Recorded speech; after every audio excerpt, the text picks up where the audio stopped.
It's Mom and Pop Video Shop.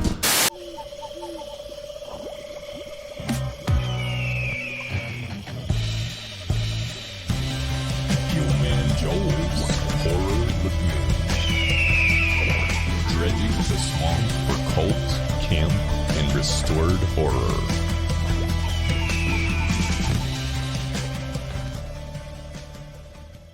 Welcome to the Horror Lagoon here on Jay of the Dead's new horror movies. And if you're watching the video version, Mom and Pop Video Shop. So I am Gillman Joel for pretty. I feel like I probably should tell everybody that because no one knows, but I am. And I am joined by somebody that really doesn't need an introduction, if we're being honest. Dave, Dr. Shock Becker of, let's see if I can get this straight. Obviously, Jay of the Dead's new horror movies. Yep. Obviously, Land of the Creeps. Absolutely. Obviously, DVD Infatuation. Absolutely. Yep. Those are the ones. And those are the main ones. Okay. Those are the main ones. The other ones are a little more hit and miss. It's been a couple years for some of them, so those are the main ones. Those are the old HMP. HMP, yes. which yourself as well. Oh, yeah, actually, yeah. Duh. yeah. Dave and I, we podcasted together for a long time, like off and on, but Dave and I have been friends since what? Like crap. We met in 2010.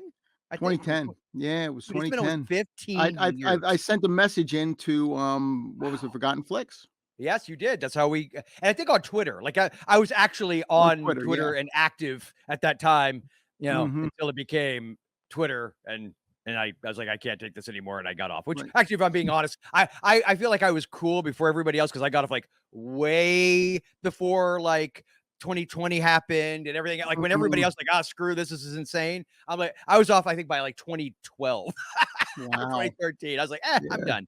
But all that being said, we are here today, and I am here doing a Horror Lagoon episode. Assuming Jay puts it out, he might after Jay's gonna get to a point. It's like, all right, Joe, look, shot on video horror, and I'm gonna say, damn it, Jay, no, it rules, and you need to understand why. So. I honestly don't know how this is definitely not Joel. This is not Jay's bag. This is definitely not going to be Jay's bag. No, for sure. But and that's the thing. Look, here's the way I look at this, David. And it's funny is you told me about this movie actually. So I've been doing a real deep dive into SOV horror. Due to, and I want to give a shout out to SOV Vigilante on It Crept from the 80s YouTube channel, Chris Seaver, the filmmaker, along with Clint Kelly, the filmmaker, and Andrew Baltes, who's also I hope I pronounced your last name right, Andrew. And he's a filmmaker, actor, and so all these guys, they make movies, but and when I say they love SOV, man, they love them some SOV, and they are very knowledgeable, and they have like SOV pioneer filmmakers on, and actually they had on, and I'm going to hold up the disc because I have it here in my hot little hand, what we're covering today, which I probably should put on the bottom of the screen. And for those watching, the Zombie Army. Did I put 1961? Hold on. No, it is not from 1961. No. That's called a typo, kids. It's actually 1991. It's 30 years. 30 years later. Wait, sorry, let me fix that. So, okay, I restate 1991.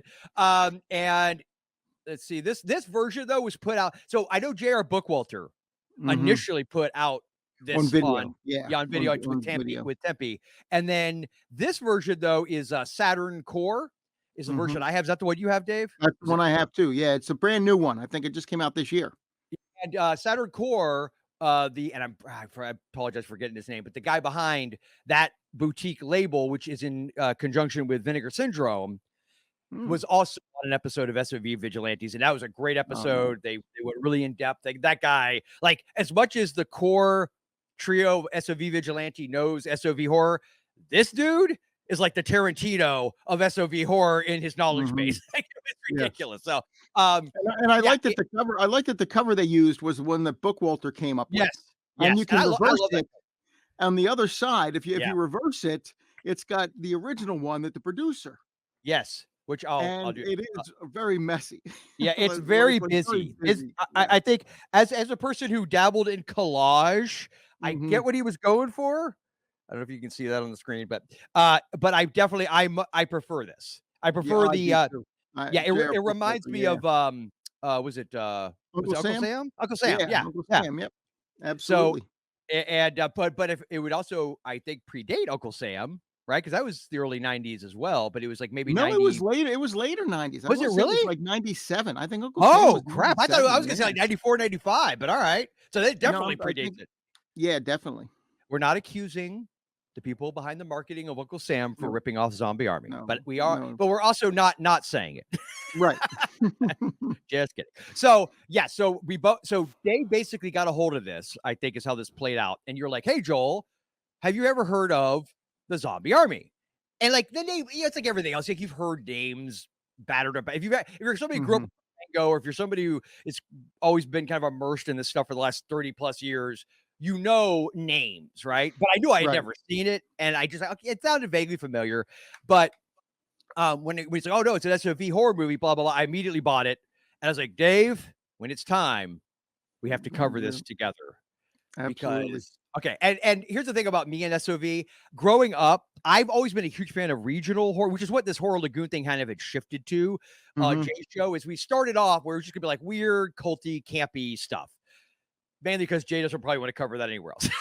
So, Right. um, but then it's shifted more to like regional horror, which could be shot on film. That's fine. But it's like that Mhm. kind of like DIY plucky, like let's put on a show, kids kind of vibe, kind of movies. Mhm. You know what I'm talking about? Like Right. really micro budget films.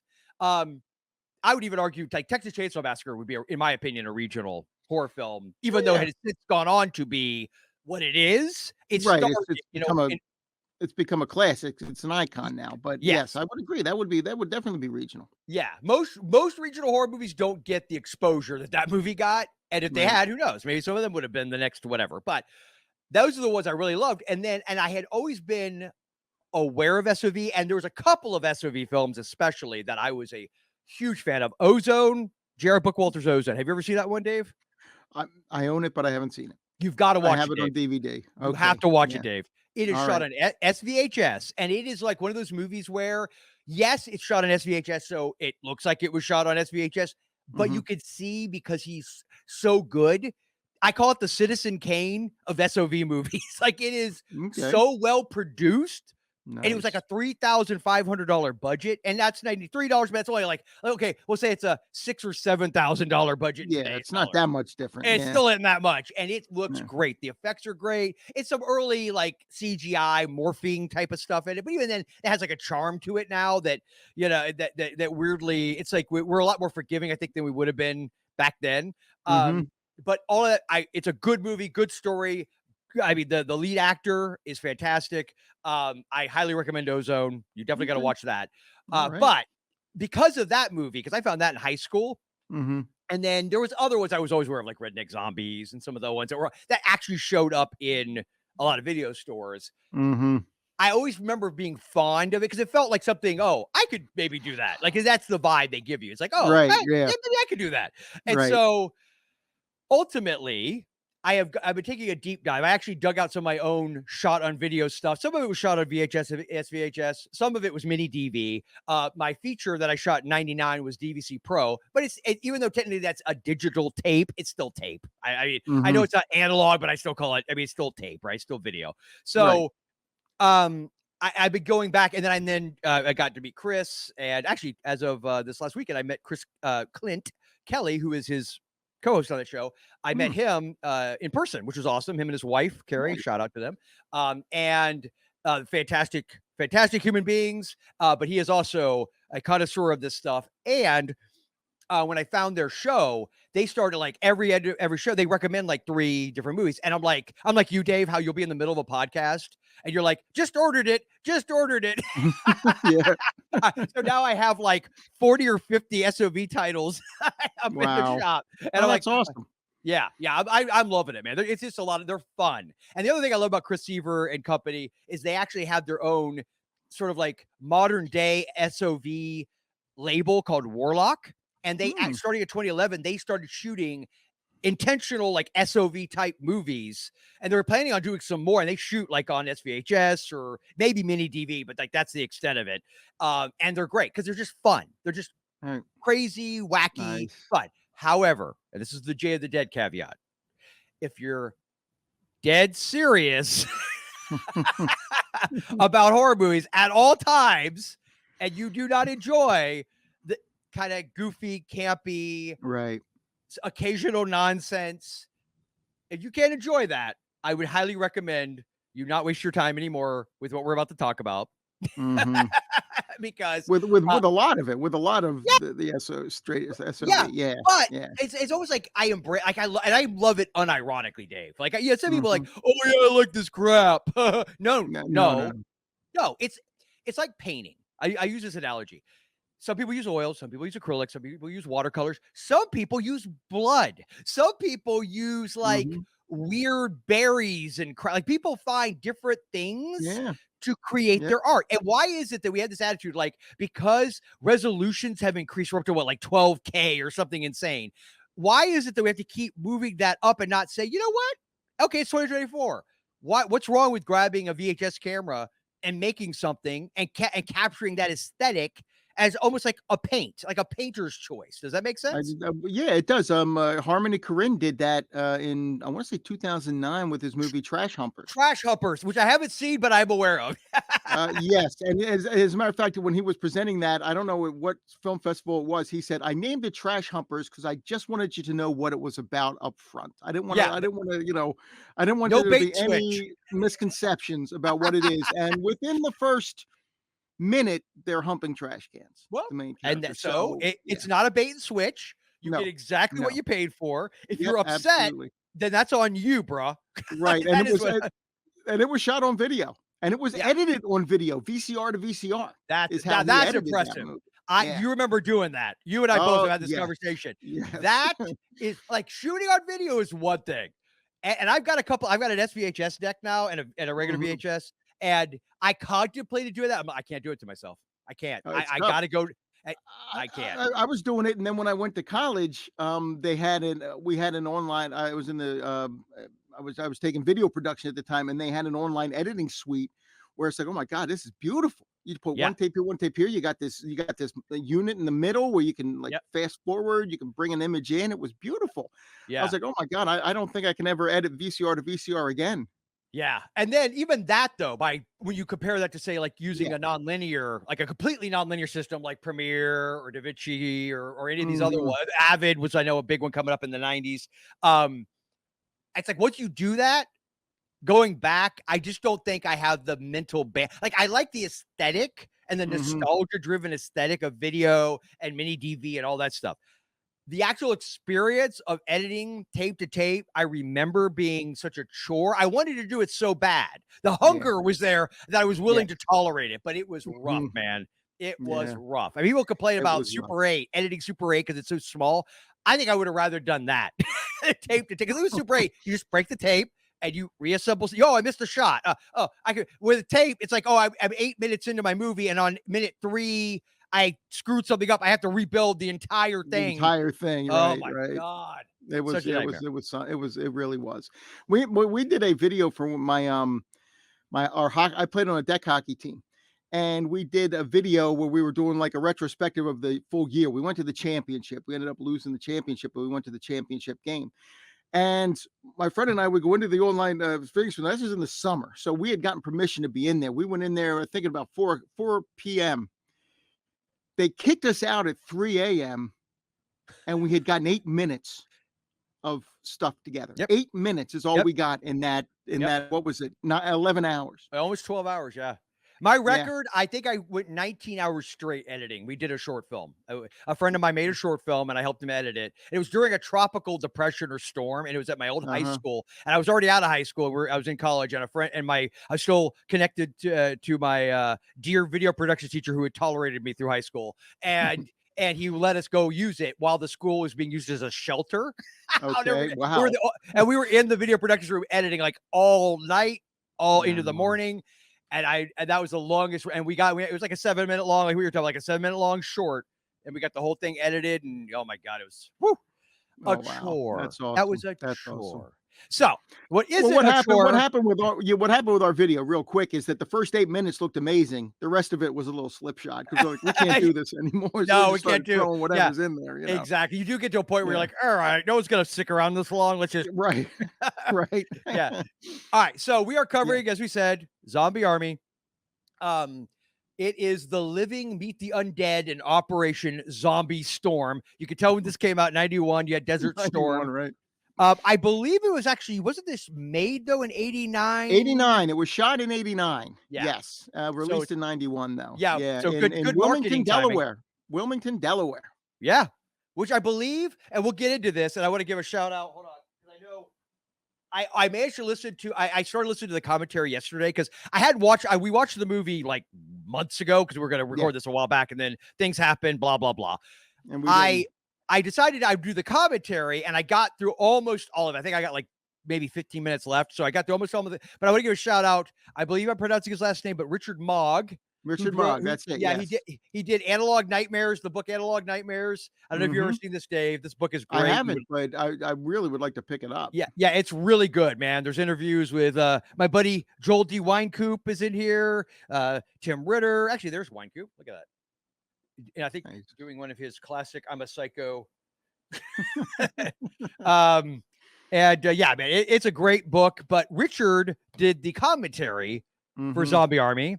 And I thought fan of the movie too. He's a big fan of the movie. And you know what I like about guys like him? Because I've seen him in some of those Tubi kind of micro budget docs on VHS and things like that. And I love guys like that because again, it's not an ironic appreciation. No. It is a sincere, look, none of us are like lacking in self-awareness, like on an Ed Wood level where we think like this is high art. I don't think any of us think that, but we get what it is and what they were trying to do. And on that level, we very much appreciate it. And I love that. I mean, Richard's enthusiasm and knowledge that he contributes to that commentary, I think it's amazing. Great. It's really something. I mean, he did, he gave the producer's name, John Kalinowski. Yes, I believe that's correct. He was the producer. It's listed as the director was Betty Stapleford. And I love the story that Betty's the one who helped him get the actors together.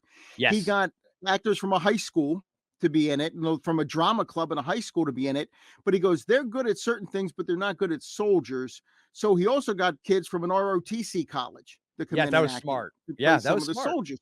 And I think Betty Stapleford helped get that all together. Yeah. And so he gave her a director's credit. She didn't know for a couple years she had a director's credit on this movie because she did nothing to direct it. He directed it. And the screenplay was by Roger Scarce.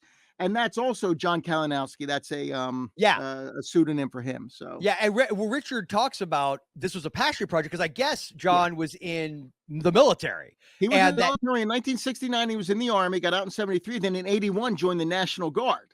Yes. And it was they were in 1988 going through an abandoned asylum. That is terrifying, by the way. Yes. And they were trying to see if they could use it as a training facility, if there could be, and his lieutenant that he was with at the time said, boy, this would be a great place to make a zombie movie because stuff was all over the floor. There were still like pictures drawn by the inmates laying there. There were toys in kids areas. There was stuff hanging on the walls. It was like they just ran out of this building. And so he thought about it, and then he got not only did he as part of the project, he shot it in that location. Yeah, it's really cool. In that very location, he shot it. Yeah, and Richard makes that point that as a micro budget filmmaker, like how rare and lucky you are when you can actually shoot at the location that inspired you. But I will say it's like great no budget filmmaking 101. If it's like El Mariachi, right? Like if you have access to a couple of key things and you write around those things, you by and large can make your movie because then you don't have to, worry about, where are we going to find an asylum? Yeah, absolutely. I mean, that really helps make the movie because, I was looking at it, I said, I think this movie, the budget for this might have been like if he got a Capital One credit card of beginners with a $300 limit. That's kind of what it seemed like the budget for this movie was.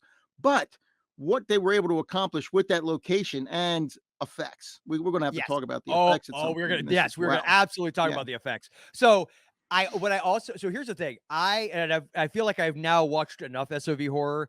Like there's different camps, right? There's some where I call it the Ray Dennis Steckler, even though he didn't do a lot of SOV. He did do some though. I think actually, my buddy Terry, if he's listening, I think he could definitely point this out to you. I'm pretty sure Steckler did shoot some SOV, but even his feature stuff, there was a sense of like make it up as you go.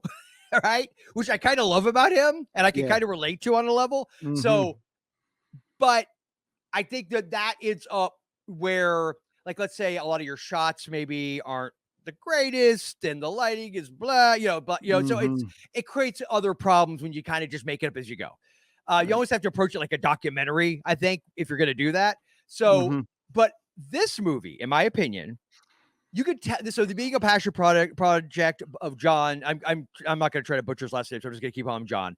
That he was technically the real like producer, like you said, the director. I think was he the editor as well? Did you say I think he did edit it. I everything don't know for sure, but I would except for assume effects? I don't think he I did would the assume effects, he right? edited it. No, I he don't. didn't do the effects. He did have outside help with the effects. Yeah, But I'm almost positive he edited the film as well. Yeah. yeah, and ultimately, I thought, in my opinion, and you had a video productions background as well. I thought this was, you got to consider the time it's made, the budget it Mhm. had, and the paints that were used. Okay, you, Yeah. you don't compare the aesthetic of this to like a Spielberg film. That's just stupid. Right. Yes. And you don't compare the acting to this No, Royal Shakespeare Theater or anything no. like that, And you know. yeah, so you throw that all out the window, but you Mhm. do take it on its own merits. I Yeah. would argue this is legitimately one of the better SOV films as far as how it's produced that Yeah, I well, how have it's seen. shot. Yeah, because when there's dialogue, the camera's static, it's sitting there. The scenes in the tunnel, it's like handheld and it's sort of Yeah, chaotic and things are going on. So yes. he's setting the right mood all the time with Yes, this and stuff, you there's know? an energy to it as well, like with the Mhm. when the military's first arriving and the camera, there's actually a pretty decent like tracking shot that they got probably from Yeah. another car. Like it was probably somebody holding it out Mhm. of a car window on as the Jeeps are driving. And it Yeah. had and the music, I thought the music was great. There's a lot of like metal and like rock, like 80s metal, rock and roll kind of music in this. The Um, music was by two groups. Halo and Kill Toys yes, did the music yes. for this. And it's We'll get funny into that because in a minute, but yeah, go ahead. Richard I'm said sorry. I just had to no, throw it's it okay. out there. It's okay. No, I'm glad you did. Richard, when he's doing the commentary, made a comment that for a years, I guess he thought, or a long time, he thought it was Kill Tots Kill was the Tots, name of yeah. it. And actually, it's funny when he said that, I was like, oh yeah, actually, that's what I thought too when I when I first saw the When name. I first saw it, I thought it was Killjoys, to be honest with Oh, you. Killjoy. Actually, yeah, that makes Yeah, sense too. Yeah. yeah, Uh, so I'm going to ask. Okay, we're 27 minutes. Not a shock. Anybody that's ever listened to us before knows that it's going to take right. us a minute to get going to the point of this. So if you, I don't know, do you want to read the synopsis? I don't know if you have like anything ready to do that with. I could. I I have this movie in one of my books, but I did take a picture of the back of the cover. Okay. And if you If want you me to do that, I can certainly do that. okay, sure. If you could read it, All because on right. the back of mine, it's so freaking small. I couldn't read that. It's small for me to at least I can enlarge it here. Yeah, yeah. Okay, the Pentagon has purchased an abandoned insane asylum as a training ground for the Lethal Ladies, an elite experimental female combat unit. Unfortunately, two former psychotic inmates were left behind in the asylum's deserted fallout shelter. One is a shock therapy obsessed lunatic who fancies himself as a psychiatrist. The other, an unhinged nymphomaniac, hell bent on lethal seduction. Together, they wreak havoc by capturing. Hold on. Okay, by.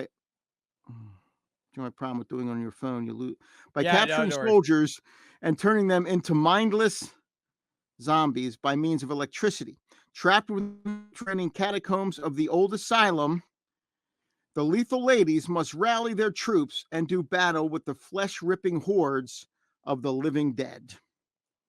Yep, that's basically it. Okay, Although it's not really it because the Lethal Ladies come in don't later. play they don't play as big a role as the synopsis is saying they play in it. Yeah, yeah, yeah, I yeah. happen to really like the scenes with the Lethal Ladies, so Oh, I don't I have a did too. problem It with was them great. mentioning, It was it great. sort of builds up the whole schlock exploitation things. Oh, women fighting and even the nymphomaniac has a very small role in this. Like she just in the background mostly.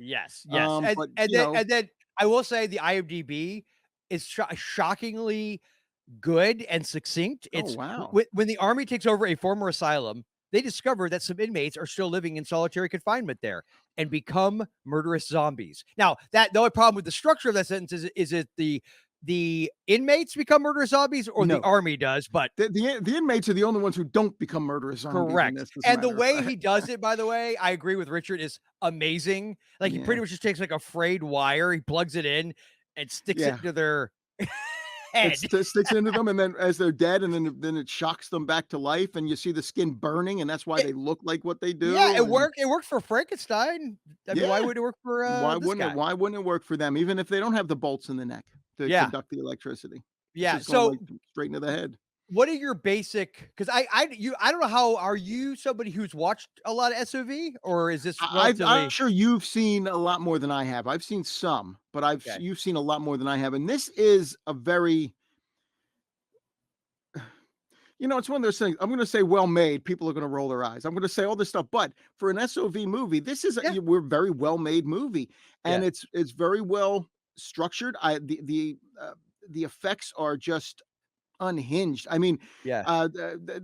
in the commentary, he says that there's a head explosion in this that he says Yes. rivals Scanners, and it Yep. kind of does. Yes, it's really good. It kind of does. It's really really- done very well. Yep. Yeah. Now I don't know that even with him being in the military, I don't know that they got the military protocol quite right. I don't know that they got that dynamic quite right. The fact that two guys, while they're on detail, run off to get high and Yeah. walk through the, Yeah. but it's just something. I guess I'm not saying it doesn't happen. I'm sure it did happen. But so that was a little interesting. And those guys just in general, and the scenes when they're dragging them in, and it just gets so crazy when he's shocking these troops, and he's like, bring more, and they go out, kill more, and bring them back. And Yeah. the guy with the guts, Yes. it looked, it might not have looked 100% real, but it looked at least 75% real, to the Yeah. point that you're like, oh, Yeah. and they're pulling them out. And then the one zombie is like, you want guts? Yes. And he pulls some out of his mouth and gives Yeah, it he's back been to him. The guy eating him. pushes him back into it. Yes. Well, and it's funny because you bring that. So one of the things I love about these movies is it's a couple of things. One, it's also a reason why I like watching stuff on VHS, especially effects stuff from that certain era, Yeah. is Mhm. that because of the low res quality, the lo-fi quality, I think it Mhm. helps high. Like, if you try to watch something like this in 4K, blah, blah, blah, it just, you know what I mean? Like, first off, I think, Yeah. I don't know how the VHS aspect of it, I don't even know how that would even sustain, but let's set that aside for a second. Let's say, something was shot on like a higher def camera and then put on like 4K. It loses something you can oftentimes make out. It destroys the illusion because Yeah. it could have been better hidden. It's like the argument that I remember hearing Matt Rawlings say years ago on Father and Son, that the reason why he loves watching like Friday the 13th on a DVD or less format was because you start watching it like 4K, you could see Savini's work. You could see that happened to me. I watched the 4K, and it was the first time that the Kevin Bacon throat stab looked less than realistic to me. yeah. And it's like, and it's because of the resolution. Yeah. Yes, That's what did it. That's a problem. Yeah, it is. It Yeah. is. Yeah, because they didn't consider that when they made it. Always, again, I feel like, okay, just because we have it, just because you could, Yeah. doesn't mean you should. Yeah. And certain things like, well, everything's got to be on 4K. Well, I mean, you can, sure, go Yeah, ahead. sure. But it doesn't have understand why to be. some people, it doesn't have to be. Like, I honestly couldn't care. I mean, some people said, Chainsaw Massacre, 4K, it looks amazing. That's fine. I get it, but I also don't care. I've got it on DVD, Right. Blu-ray. Yeah. I'm good with that. I don't need anything more than No. you shot 16 millimeter. I don't need it to be because I guess it comes back to the point of like, why? Like, what am I gaining from that? It's not like I can't watch it on VHS and get the same overall experience of it. Exactly. And it's the same with the Zombie Army. Did it need a Blu-ray? No, but Blu-ray afforded them the opportunity to put some very awesome That's extras key. on here. Yeah, And that's what I love why about I J.R. think they Bookwalter. did it. Yeah, and so Jared Bookwalter, there's a great, and we'll get into the extras, I'm sure, but Jared Bookwalter has an interview on this because he talks about picking it up for Yes. his label as a But the distributor. interview is mostly about him, and that's Yeah. what I like. That's what I liked about it. You learn a lot about him, a Yep. little bit about Zombie Army, but not much. Everything you need to know about Zombie Army, watch the commentary. You're going to get Yeah. everything you need to know about the movie in that. The other specials on this, a video essay about asylums used Yes. movies, and starts with Psycho, then goes to Bedlam. Yeah. The other one is the Jared Bookwalter. Then that public access show I hosted by the loved producer that. of this movie. I only got halfway through that I so watched far, but the I whole loved what I've stupid seen. thing, man. I love it. Yeah. It made me miss cable access. So we have cable access in a county over from ours, but we don't have it. Because I swear, actually, I just did a stream. Tyson, I did a stream for Video Tasties. Shout out to Gareth with VHS Mikey, and we were discussing because Gareth is in England or somewhere in the UK. I probably shouldn't assume he's in England, but he's somewhere in the UK, and VHS Mikey, I think he said Oklahoma, and it's like we were discussing like growing up with like cable access and stuff, and he gets videotapes where people have recorded cable access, so he's got all these tapes with all that stuff on it, and I miss that. And look, I know obviously YouTube is like kind of the equivalent of modern day cable access, but in a way, there's something about just it being just in your immediate area, your region. It's that regional thing. This was the Philadelphia area. I could have gotten this, and I'm kicking myself that I never saw this, because I would have loved to watch this guy's show. Yes, they send your clips in. You want us to play your clips? Send your clips in, and then oh they my show god, clips in the movie, and so great. It was amazing. Yeah, and I love that I don't know if the host was actually truly into horror and into these movies. Well, but the host is the producer of this one. Oh, he was. That's the same guy. Yeah, it's the same guy. Well, that explains it. I'm almost sure it said that in there, that he was the host of this show. To be fair, I literally watched that extra right after watching the movie, and that was months ago, so I don't remember. Okay, I just remember that the guy gave off. Actually, now that you say that, though, I was gonna say he kind of gave off this very like almost like now you say that kind of a military, but like a very serious, like, but he was a good like an old anchor, he was a good host for that. Yeah, good host, like an old school TV host. And he was like we were saying, he wasn't mocking. He was genuinely interested. Which that makes total sense now. And let me make sure, because I feel like that particular cable access show, I may have more than one Blu-ray with that as an extra, but it's like they're interviewing somebody else. Were the people on this one from Wave Productions? Do you remember?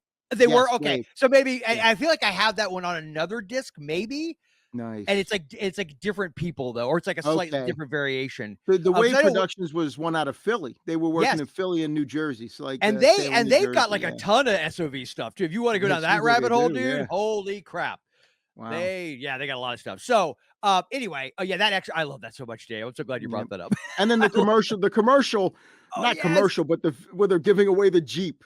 Spot the bloopers in the movie, and write them on your receipt, your rental receipt, send them in to us, and you can win this Jeep. And they did give the Jeep to somebody. Yeah. So in the movie, so people understand, those just listening.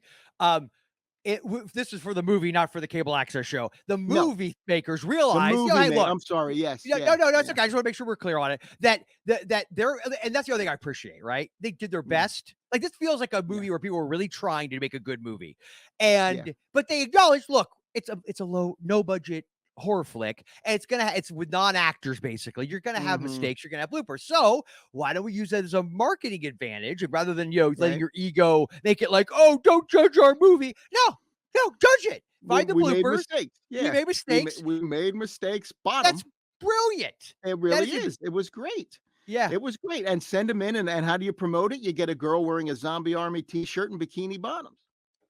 There it is. God, the 80s and early 90s. Yeah.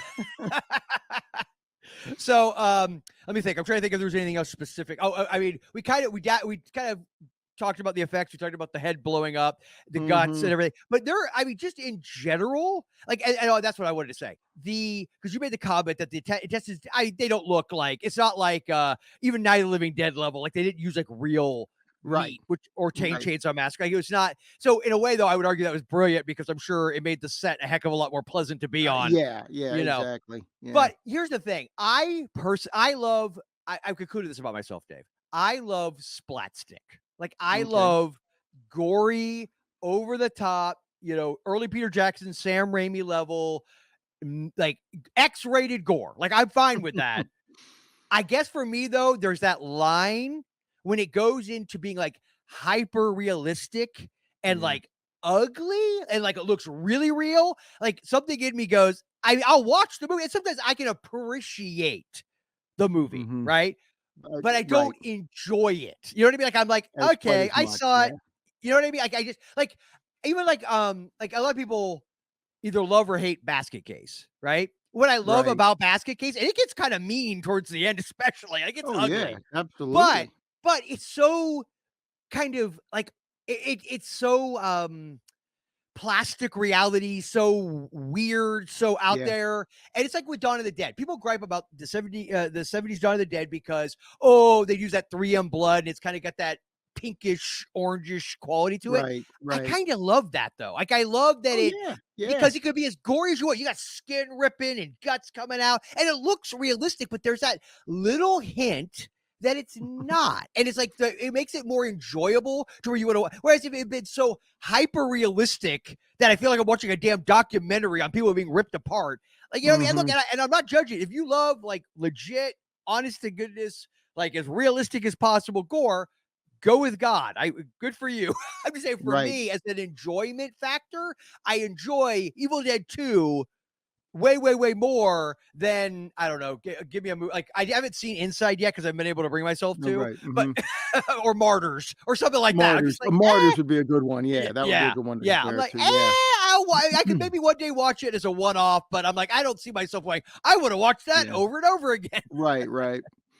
Another thing, we're talking about the structure of this movie, there's a pre-title sequence where they pull, like, this bait and switch on you. It's in a Yeah. classroom, and Yes. this guy's Yes. talking, and it turns out the guy who's talking is Jim, the mental patient, but he's Yes. presenting it as if he's a psychiatrist, and he has a meltdown there. I First thought that off, was really good. I was in college in '91, Yep. and a kid walks into that classroom wearing this blue and white large striped shirt with a collar. I had Uh-huh. that same damn shirt that I used to wear to school back Ah, in I was gonna '91. ask you because so in '91 I was in Yeah. high school still, but I was gonna ask you, like that's the other thing because we were high school slash college age. It's so Mhm. cool when you see a movie. Well, it's 89 to be fair, right? That was the It was actual. '89, yeah, but I had that shirt in Oh no, yeah, '89, yeah, 90, like it's so 91. Yeah, 89, 90. I was in absolutely. eighth grade. I was in eighth grade, 89, 90. And then like I just that aesthetic. There's something about the aesthetic when you come across those movies from that era. I just showed my kids another SOV classic called The Wood Chipper Massacre, which sounds Mm. far more grisly than it actually is. It's actually amazingly not. But again, it's As someone another who's one. worked with a wood chipper, that sounds terrifying. Oh yeah, but I would highly recommend it. But it is not. You watch the trailer and you'll get the vibe of the Okay, movie and decide okay, whether you want. alright, It is not like what you think based on the title what it would be. But gotcha. it's a great movie. I loved it for again as SOV horror goes. And in that again, it was that early. I think late 80s. No, it was in the 80s still. And Mhm, it just the kids are my age from that time. Like it was around right, 88, I think is when it was. And so I was about the same age as that kid in it, 12, 13. mhm. And it's just like because like the clothes they wear. I think at one point I did the same thing, like the shirt, one of the shirts he wears. Like I had that shirt. I remember that. It was like Chess King. Wasn't there a store called Chess King or something like that? I remember my mom got me Oh, it some might have shirts been. at the mall. Anyway, Okay. yeah, I was gonna ask you that because I knew you were in college about this time. Yeah. Oh, when those kids came walking in, I was like, "These kids look like the kids walking into my classroom." They really Yeah, did with what they're wearing and the hairstyles and everything. It's like, yeah, so this great. is and I was in college. I was in college in '89. I took a year off in, no, '89, I was in '88. '89, I had taken a year off, and then '90 on, I was in Yeah, college again. And that's when I went into the video production program. yeah, yeah. And yeah, I have a video that's out on YouTube that I had directed for Yes. our Cap G, and you can see the kids in that all look like the kids in this movie. Yeah, They really yeah. do, and that because they're just kids that they brought in. These are not actors; these are No. kids that they said, okay, we're in your classroom, just walk in, and we're going to have this. We'll get some close ups of you and things like that. You can tell that's what happened. Um, Also, let's well, the Lethal Ladies, the music. I got to say something about the music. That Do it. song that they did for the Lethal Ladies, Yes. I put that up there with the theme from Killer Clowns from Outer Space as one of the Nice. best I heard. I Yeah. thought that was amazing because it ties right into the movie. Yep. Lethal Ladies, the going against the zombie army in in the tunnels and all this stuff. You're watching it and it's singing about that. And I thought, Yeah. wow, that's really good. Not all the music matches what's going on. Yep. It matches the tone, but it Yep. doesn't match that. That song was written specifically for that scene. Yep. For that moment, and I thought it was handled really well. Throwback to horror movies, as the commentary said, that the opening of him killing his sister, that's sort of Halloween. You get that scene where the two soldiers are walking through and they're finding the toys, and the guy picks up the toy chainsaw and goes to saw his family and goes like Yeah, yes, which I thought was really cool. And I had picked up on it even before I heard it in the commentary when the Lethal Ladies are in that Jeep going down in the tunnel. I said, man, that's aliens. You could tell that's right out of Alien. The one girl has like some kind of device she's holding, like a tracking type device, and it's straight up aliens, dude. It's great. Absolutely. Absolutely it is. There's nods, but it doesn't feel like No. It's not taking anything from any of those. It doesn't. This is not a Romero zombie movie, and it would have been very easy to make it a Romero zombie movie. Yeah. This is not like the dead coming up out of the ground.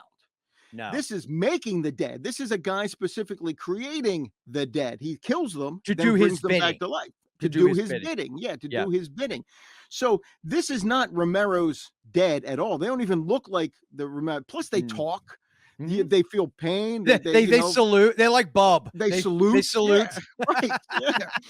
So it's very different. It's a very different group. And then what happened now, of course, in this type of movie, the Lethal Ladies, when the zombies are going after them, one of the first things they do is tear off the top because that's what a zombie would do before eating, I guess. Yeah. Doesn't do it to anybody else. Doesn't do it to the guys, but the women, their tops have to come off. Correct. But the other thing I wanted to talk about, that outside scene. That it seems like they shot at a different time where the guy's hitchhiking and he's picked up by the brunette. Yes. And they hit it off. And he says, "Oh, I'm heading back to my unit. They gave me a pass because I got a Dear John letter." Well, I don't know that ever happens. I don't know if they're going to say, "Oh, your girlfriend broke you. Oh, take a week to go win her back." They do that now, Dave. They would have done it then. Yeah, right. Yeah. So then he meets her. She's coming on to him like that minute, and she goes, "Oh, that place where you're at, I know it, and I go there sometimes." And she like opens up her shirt. The scene between them, and there is a sex scene between them, and there is nudity. Graphic, actually. That is almost softcore.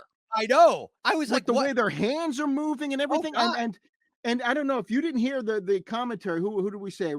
Richard Mogg. Yeah. Richard Mogg. He makes a point. He says, "Who shot this?"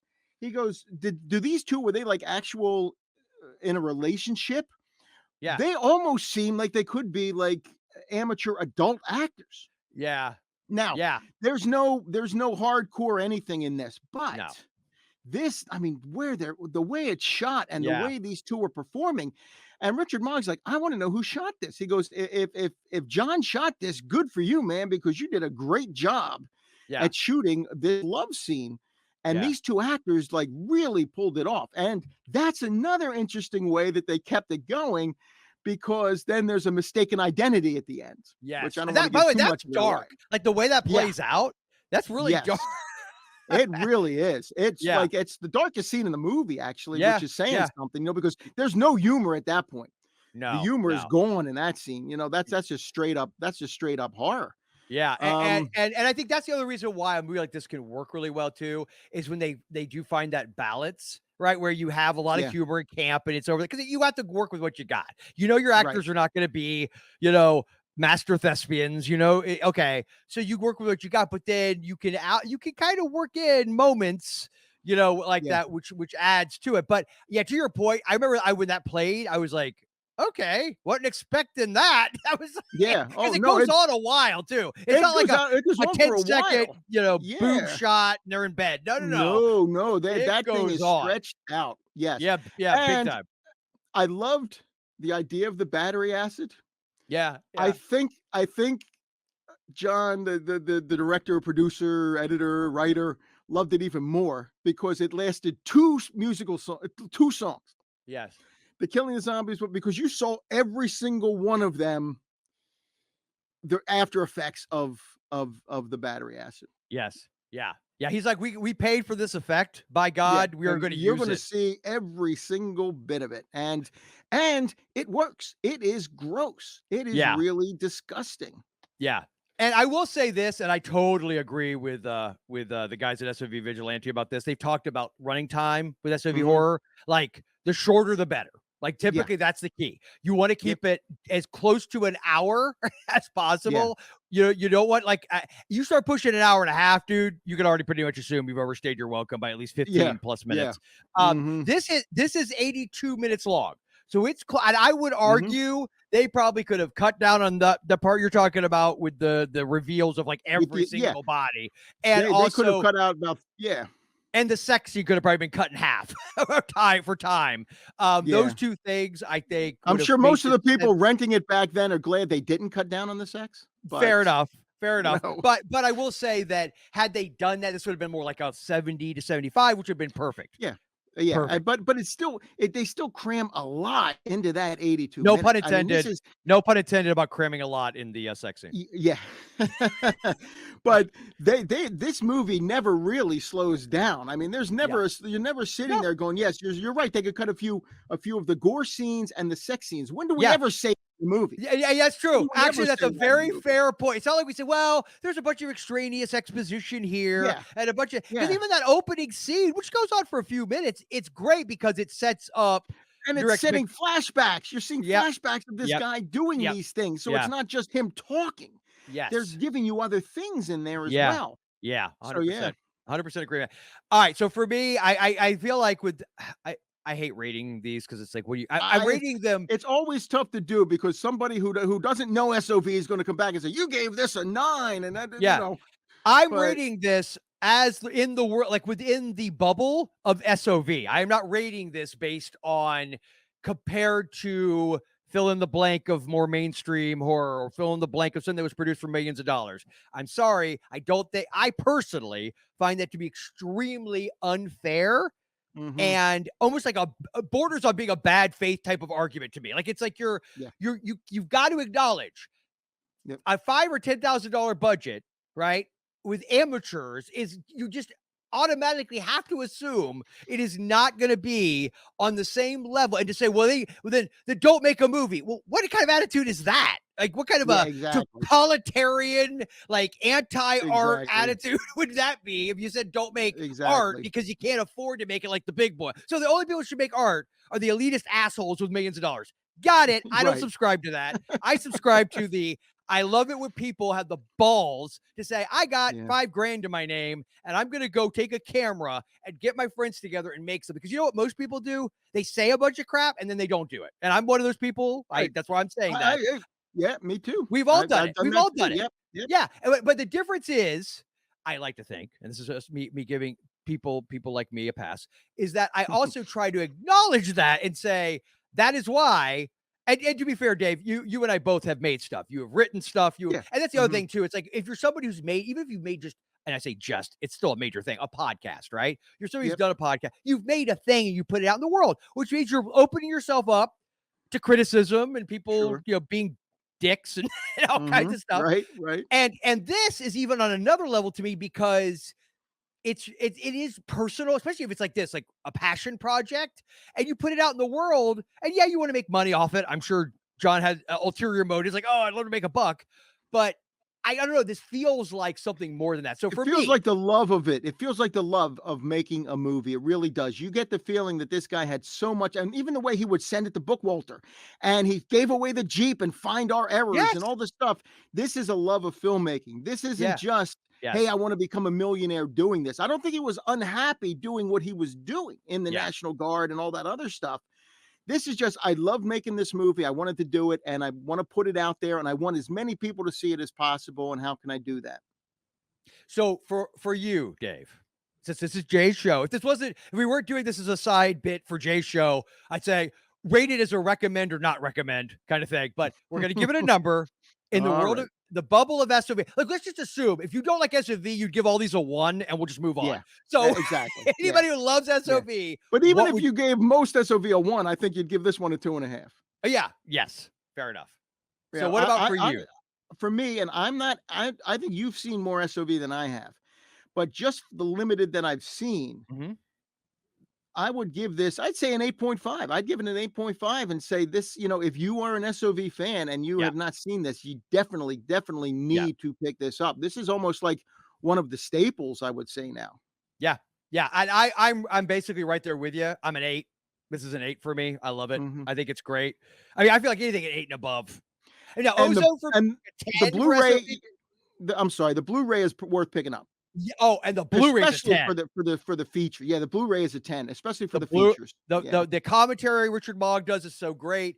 The that cable act, because it's like the full, like, it's like somebody recorded it on VHS off It's their an hour TV. long. It's an It just hour-long show. Yeah. yeah, and they put the whole thing on. It was so wonderful. And they've got, what else was on? I'm trying to remember. The There we video got essay the on asylums and movies where it yep, starts with Psycho, and then, yep. yeah, it's and Isolated then, music. They've got, yep, by the Kill archive content. I'm trying to read, this is such a small print on this it thing. really is small, yeah, I know. I think I took But a yeah, picture of highly that too. recommend this. I think it's available. So not only was this available through Saturn Core, which you go to Vinegar Syndrome and see if they still have it through I know I think this is also on Amazon, right? This is where we got it from, probably. Yes, Yeah, I think yes. it's where you sent me the link for it. And then I think Jared Bookwalter has a version he sells as well that I assume has the same extras. I don't know that for a fact, though. I checked I don't that. know either, yeah, but he's also that's one of the other Oh, features. that's It's it. on Yes. Analog Outlaw, Yes. where they talk to Jared Bookwalter, but it's really about him and video, which Yeah. I love. The Zombie Army is maybe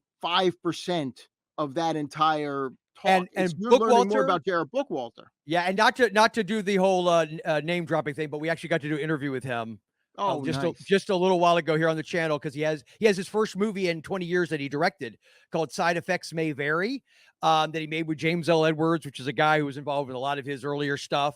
Oh, And that's great. and so we had him on there, and I'm Jones because I contributed. They did a was it a Kickstarter? I think it was Kickstarter. They did a, but it was like after the movie's done, buy the Blu-ray and get all these extras. And one of the things I bought was he re-released his 6-pack. It looks like a Happy Meal. It's a Mhm. 6-pack of shot on video movies he made that are all Well, together. the Dead Next Door is one of them, I'm Well, that assuming, was or Super 8. oh, So that was that's film. Yes, that yeah. was on film. So, Yes, but it's that's like right. it's Chick Boxer. There's I'm like brain farting all the names now. It's like a lot of the like really low budget, like $500 to Mhm. $1,000 budget kind of movies, all packaged with X. That's what I love about Bookwalter so much is he get like what you said earlier. He puts these things on Blu-rays. He keeps. I think ultimately he doesn't really up-res the movies. When we had him on, we No, talked about that. this would look just as good as the original video. What you get on the Yeah. Blu-ray as far as the movies look, it looks like if you bought the video, you'd get the same. You're not going to get the high res in the movie, but you don't want Which that. I Who actually the hell I would want prefer this that. to be? Yeah, Yeah, me yeah, too. exactly. Because I don't know.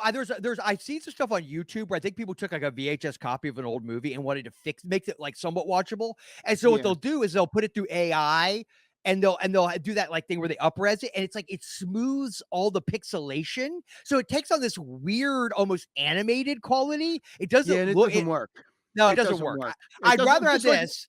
you're watching the old DVDs of a movie from the 70s, and it looks like it was shot on video because of the way they did the res on it. And like, well, that kind of takes away from the Yeah. look of it. That's when they had to start doing grain. How they Yes. start putting grain into it again. Yeah, exactly. So I basically think that what I love is the idea of like, hey, and that's what I've been loving about getting all of these, like, okay, now of course I'm brain farting all the names, but like Saturn, obviously Makeflix, Mm-hmm. come on, Joe, you could do this. TerraVision, Terrorvision, yeah, I like that. Visual Vengeance.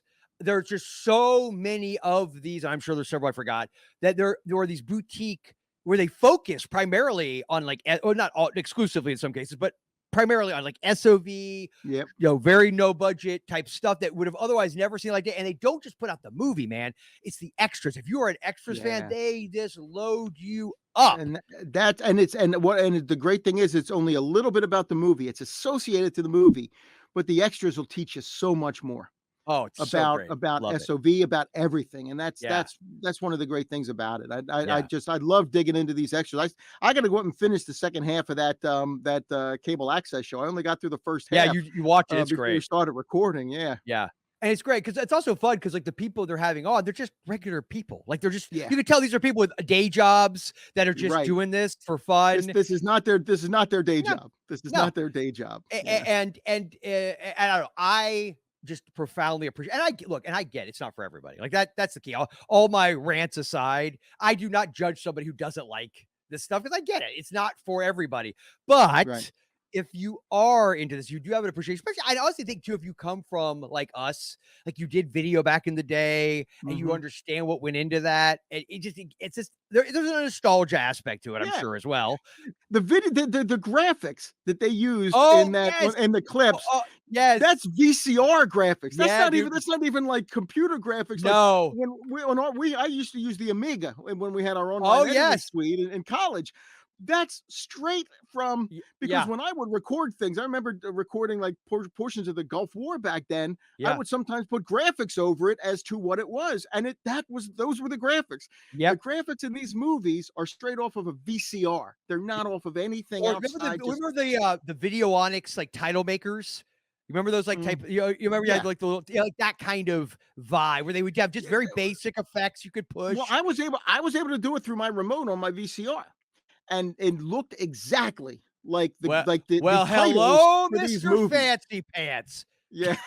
Well, no, hey, this is my father. My father Yeah. had to be cutting edge on technology. That's Oh, why he yeah. paid Yeah, out you the told me ass that. for everything he's ever owned. Our Yeah. first VCR was $2,800. Whoa. Yeah, Holy yeah, and then crap, he got a video camera that was $3,300 that connected into the VCR. You had to walk around with this I thing, and remember the those. camera was huge. I have one of those, by the way. I bought one. Actually, I'll take it. My neighbor. That's the one that my Mhm. neighbor gave me. It's an old one. It's one of the tube cameras where you have to hook it Yeah. to an external Into VTR. They call them external VCRs. like it Yeah. was a two-piece, the VCR, the channels, and then the recorder. You took Yep. the recorder off, you put the plug in, you walked around with a camera. It was uncomfortable as hell. Oh yeah. And that was the first one.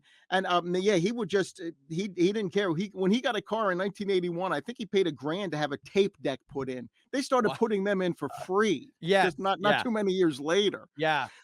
But I remember riding around with him, and I got to know every 50 song ever made because that's Yeah. pretty much every tape he owned. Yeah. But yeah, so we would have that technology. He would buy that stuff just to have that technology. Drove my mother crazy. Oh yeah, because You know? then in like 10 years when it's obsolete, you could get it at a Yeah. garage sale for 10 Well, bucks. Yeah. he got a portable phone in 85. Wow. And the problem was you had to run into the backyard and put the antenna up to hear anybody on it. Because you couldn't hear anybody else. I remember my mother having an umbrella over her head in the backyard talking to her sister in California. She walks in the screen door, shuts it, looks at my father and goes, "Put the phone with the cord back now." And that was the last we ever had the cellular phone, the mobile phone, whatever it was. It was huge, had an antenna that would look like a walkie-talkie. Yeah. I remember that. And you know, it's like you look at Wall Street. It looks like the one that Michael Douglas is out on the beach talking on. It looked just like that, except I think the one we had was even bigger than that one, and probably not even as good. So yeah, Your dad was like Rand Peltzer in Gremlins with his inventions, except he bought he bought them. Yeah, he bought them, and then your poor mother has to deal with the Deal with repercussions all. of his Yes. technological interests. That's Yeah. hilarious. So how much was that? Oh, not that much, but she's the one who sees the bill. So Yeah, it's like you know, not that much. Well, one of our Yeah. kids is now going to starve. So thanks for that, Right. honey. right. Yeah. All right. So Zombie Army, David and I both say definitely recommend. Definitely pick up the Blu-ray if you're into this stuff. 100, Mhm. or just Yeah. even if you don't love SOV, but you love extras and things like that, the Blu-ray is worth Oh, yeah. picking up. But So, the movie is, but I say the movie is also worth it for some. You know, even if you're not into SOV, you will find some things in this movie that you're still going to impress you. At least you're still going to be impressed with it, with the music, with the effects, and the way that they have the first scene and the last scene are so creative. Especially when you consider it's a zombie movie, what you're Mhm. getting in that first segment and then the last sort of soft core segment, it's very different. yeah. But yeah, so this is it's really a clever movie in a lot of ways. You know, Yeah. it's just clever without the great actors to sort of, the acting is what the acting is, because you're getting people learning the craft at this point. You're not getting anybody who's even been on stage. This is kids who are who are just learning the craft. Mhm. The fact Yeah. you got high school kids makes it a little bit uncomfortable when you think about the tops being ripped off. But Well, I question. I wonder if the those last two, the guy and woman at the end, and what I said They're was the adults. sophomore, they're adults. Yeah, I think they might have been like maybe amateur adult actors. that wouldn't shock me Because- based on No, the way they pulled that scene off, Mhm. that's how it that, or looked. they So were actually like boyfriend and girlfriend. He's like, hey, I'll give it. and that's 50 bucks. what he said in the commentary. Yeah, they might have actually been a couple. You Yeah. know. And that was obviously into exhibition. Yeah, And then right. and then I would like to believe that the pulled top lethal ladies parts was also because he did Yeah. have soldier level people like they was RTC, but I think that They could've didn't been- all look. They didn't look like high school kids. I think the high No. school kids might have been at the beginning, and the Yeah, high school kids, yeah, I think yeah. so, yeah. Sure. All right, my friend. Well, again, thank you so much. And if you're listening to this on Jay of the Dead's new horror movies, we will kick it back to Jay and company. But I thank the great Dr. Shock Becker for being here and for Thank reviewing you. The Zombie Army from Had a blast. 1991. Got to see it again, and I'm happy I did. Mom and Pop's Video Show.